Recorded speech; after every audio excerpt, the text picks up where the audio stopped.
You're watching the Calvary. Wow. Paula Deen is the racist gift that keeps on giving. All right, check this out. This is breaking news. This is a just released today. Paula Deen lost her Food Network gig on Friday after a rocky week that saw her admit to using racial slurs and her seemingly wistful longing for the days of slavery exposed. Now, check this out. You can find this story on Radar Online. A black man who worked at Paula's brother Bubba's restaurant and on Paula's property is stepping forward to reveal that Paula, 66, didn't just dream of having white jacketed, silent slave-like African Americans as staff. The shocking reality unfolded many times on the grounds of her Savannah mansion. Now remember, in my previous video I said black people are not clamoring to go to white people's big house, their mansions. This chick is, again, and her brother are caught out of time. They are trying to reconstruct. But let me go on with the story. Sheldon J. Ervin was the oyster cook at Bubba's Oyster House from 2008 to 2010 and helped staff several parties at Paula's Savannah estate on the side without pay. He previously filed an equal opportunity and diversity complaint against the ex-Food Network star. Now remember guys, this stuff has not come to light until a white co-worker, a white woman, brought a lawsuit against Paula Deen. So it shows you, if you wonder like, how come those black people didn't complain? Well, here's one brother who did, and nothing happened. It took a non-racist white woman to sit up there and expose everything for something to happen. Look, I want to speak to the gullible Negro right now. These fools that are on the internet actually believing everything that white people are telling them about the N-word. All right, look, these racist white people do not mean you any good. In fact, they mean you harm when they use the N-word. And they believe that you're so stupid and gullible that you'll believe lines like this. Paula said nothing wrong. I hear blacks say the N-word all the time. Have you listened to a rap song lately? Now this is meant to program you into believing that your own people actually mean you harm. See, they believe that if you use it, they should be able to use it. So in other words, if you're out in the street and you change your baby's diaper, they should be able to change your baby's diaper. Did you understand that? But see, let me tell you something. The Negro, and I'm saying this in terms so that this can resonate in your black ass mind. The Negro is so gullible, some of you, that you believe that any stranger white person should be able to come up and change your baby's diaper. That's your baby, you moron. You don't let no strange ass white person change your baby's diaper. You don't even know him. I shouldn't have to tell you this. But they're trying to trick you into taking you back to a time in which you don't want to go. This is all a trick. Why do they go after the rapper? Because rappers make tons of cash. Why did they go after Tulsa, Oklahoma? Because it had tons of cash in it. Because black folk were living happy. Black folk were living good. Black folk had their own Black Wall Street. And so therefore they wished to burn it down, hang you, destroy you, and lynch you right there in front of every black person in Tulsa. They didn't want you to have that. And believe you me, they were saying nigger while they did it. I'm looking at these black folk and they're saying stuff like, I agree with you. How can we be mad? I mean, you all are just so desperate to be accepted by white people that you'll just say, oh, okay. Yeah, how can we be mad about her using it when we use it all the time? It's just like bitch. Some women get mad if a man calls them one, but they refer to other women and themselves as such. If you don't like others using the word, don't use it yourself. Great video. Smile. Dude, female, whatever, Negro dummy. If you use your card, that means somebody else gets to use it? That's what you're saying. That's what you're saying. You use your house so somebody else gets to use it? You use your husband so somebody else gets to use your husband? You use your wife so somebody else gets to use your wife, especially if they're white? That's what they're saying to you. Whatever you have, black person, we get to use. And you're saying it right back. Yeah, we're hypocritical if no one else can use our husband and children and have sex with our husbands and children and our wives and children. You're right, white people. Whatever you want. That's what you're saying. Here's another. The magic jump off. He says the N-word is a racist word, period. No one should be using it. That was the point of my video, hun. I can't get mad at her saying the N-word and not get mad at everyone else using it. That's hypocritical. See? White people have been saying for, I don't know, however long, 10, 20 years, oh, it's hypocritical for you. If you get to do it, I get to do it. And it's just, you're a hypocrite and you buying it, hook, line, and sinker. And this was by some fool by the name of the Magic Jump Off. Yeah, I'm calling your name out so that people can go to your page, listen to you, and understand that you're silly, man. There's a lot more that comes along with this word than just that. And that is what Sheldon J. Ervin is trying to explain to you. So here's your first wake-up call. We were treated wrong, he tells RadarOnline.com in an exclusive interview. I used to work for parties and I spent so much time there, I could go there today and punch in the code to her gate. Sheldon claims that he and other staff were rarely paid. Instead, used as free labor support for Paula. She gave us beer and alcohol for working all those days, he says. I don't even drink. It was insulting and unfair. I was like, pay me. Now again, I want all them dumbass black people who are like, I don't see what the problem is, to listen to this story.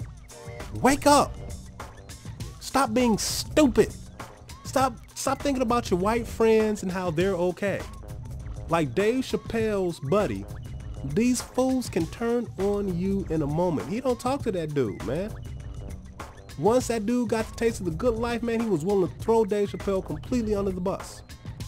And I know. There are these black idiots also. It's like, but dog, you married to a white woman. She gonna turn on you. Nah, Charlie, it don't work that way. You have to worry about your friends. I'm married. I married a quality northern white woman. I checked her credentials. Her family fought in the Union Army against the South, against the Confederacy. That's what I married. You sitting up there trying to get with some racist chick like Paula Deen and then want to turn around and say, but see? Nope. Not the same thing. If you want to marry quality, you're going to have to try a northern white woman and check her resume. And for you slow people, that means check her history and her family history. Them fools down south, they grew up. It's like planting seeds in the blood of slaves. All right? That's what you're getting. You're getting somebody is ingrained in their DNA to be assholes, racist, sick people like this. But let me continue. In a particular instance, he remembers Paula was hosting a big graduation party for someone. It was all on the news and everything. Sheldon and 3 to 5 other African American men spent like 3 days setting up for the party, he claims. I didn't want to, but they threatened our jobs and put it on the line. They told us we all had to wear black slacks, black shoes, and a white chef jacket and a hat, he reveals. If we didn't have the money to buy it, they said they would give us the money to buy it. I didn't want to wear it because it was burning hot outside, but Miss Paula insisted. Now you see, they didn't pay these people, but they were, here, we'll give you some money to buy some clown outfits. But they didn't want to pay them for the work they did.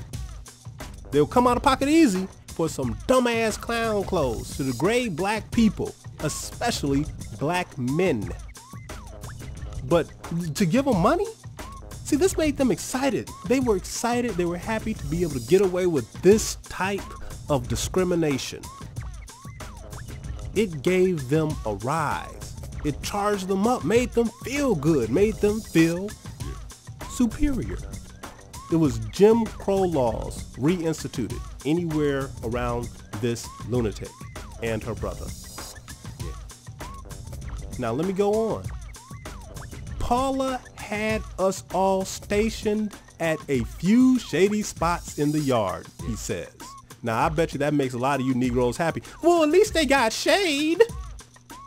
At least they didn't get beat on Wednesday. They only got beat on Thursday. I know how you freaking idiots think. She wanted us all to stay in one spot. We weren't allowed to move. They didn't want us to interact with anything. They just wanted us to sit there and serve everyone and not say anything. Like a slave. See, you think that, oh, they're just gonna say the N-word and everything will just be done. Nope. What comes with this N-word is mistreatment. White people are slick this way. You have to be aware of these things. Worse, at the party's end, they were barely rewarded for all their overtime. Paula and Bubba just gave us beer and alcohol, and I didn't even drink, he says. She knew I had just gotten married. I had a baby on the way. I needed the money, and I was the only one to step up and complain over it because half of the kitchen just needed their jobs. I was fired over it in the end because I was not afraid to speak my mind. Ever since, Sheldon has had to watch as the woman he slaved away for grew rich and famous off of his and other employees' work. And now he finds some sense of relief in knowing that other people are starting to see the Paula Deen he knows. And he goes on to say, I am so happy that this has finally come, he says. I have been waiting for this day for a long time. Now you see that? If you do not go along with this type of sickness, you lose your job, you lose your money. And you can see with the rest of the wait staff, they had already trained them into not saying a word about their conditions. So you just think it's just the N-word, dummy. Goes a long way past the N-word. They keep going with it. If you give these racist whites a little hole, they will drive a Hummer through it. Like I said, well, let me tell you, I've seen other black folk make videos about this, and they're just like, just let her go, because they sitting up there trying to protect their racist white friends. I mean, there's even some black dudes out there like, yeah, you should concentrate on black men and what they're doing wrong instead of Paula Deen. I mean, the sad part is that they're using tactics that black women use against black men. I mean, it's black men using black woman tactics. Now, some of you all been around just as long as the Calvary to know this tactic. Condescend, distract, deny, deflect, and dismiss. Well, in this case, this brother used the one called distract. What he wants to do is have you concentrate on something else. Concentrate on what black men are doing. So he pulls out a video where a dude stabs another dude over chicken. So, see, right there. Now see you concentrating on the dude who stabbed another dude for some chicken. Don't concentrate on Paula Deen. Man, white folk, man, racist white folk have been doing this for years. They train black men and train black women on how to fight for them. You won't even fight for yourself. You fight for them. pathetic. It's weird. But that's him. I really don't give a damn. Whatever he does, that's on that cat, I don't care. My job as a middle-aged black man is to make sure that the young guys, that the young ladies don't have to deal with this crap. And I'm going to talk more about the crap that you're going to have to deal with if you let these racist white people get away with this. You've been watching the Calvary. I'm out.